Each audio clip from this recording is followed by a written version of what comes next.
আবারও উত্তপ্ত হয়ে উঠেছে বাংলাদেশ ক্রিকেট বোর্ড বিসিবি।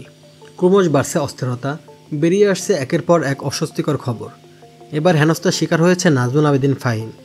রোববার দুপুর থেকে ক্রিকেট পাড়ায় ছড়াতে থাকে বোর্ড সভাপতি ফারুক আহমেদ কর্তৃক পরিচালিত নাজমুল আবেদীন ফাহিমকে হেনস্থার খবর।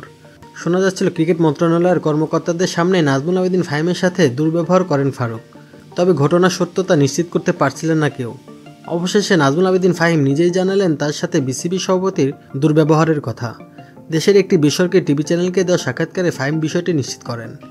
নাজমুল আবেদীন ফাহিম বলেন, আমি স্পেসিফিকভাবে বলতে চাই না মন্তব্যটা কী ছিল, তবে সেটা আমাকে খুবই হতাশ করেছে। সেটা বুঝিয়ে দিয়েছে এই মুহূর্তে ক্রিকেট বোর্ড বা প্রেসিডেন্ট হয়তো আমাকে তার আত্মবিশ্বাসের জায়গায় দেখছেন না। তিনি বলেন, বোর্ড প্রেসিডেন্ট এমন একটা কমেন্ট করেছেন যা শুনে আমি খুবই অবাক হয়েছিলাম। আমি আশা করিনি এমন একটা কমেন্ট, এবং সেটা অনেকগুলো মানুষের সামনেই, যেখানে মন্ত্রণালয়ের মানুষ ছিলেন, অন্যান্য বোর্ডের ডিরেক্টররাও ছিলেন।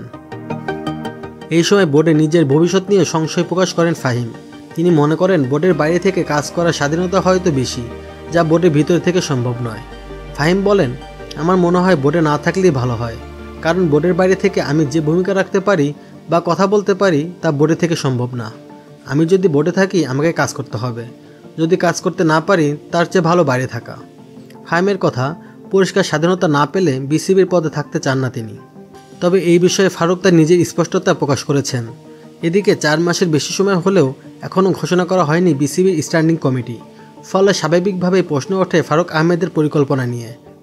এদিকে কিছুদিন আগে বিপিএল চলাকালীন মিরপুর শেরেবাংলা ক্রিকেট স্টেডিয়ামে প্রেসিডেন্ট বক্সে বিসিবি সভাপতি ফারুক আহমেদের সাথে দুর্ব্যবহার করার অভিযোগ ওঠে যুব ও ক্রীড়া উপদেষ্টা প্রেস সচিব মাহফুজুল আলমের বিরুদ্ধে।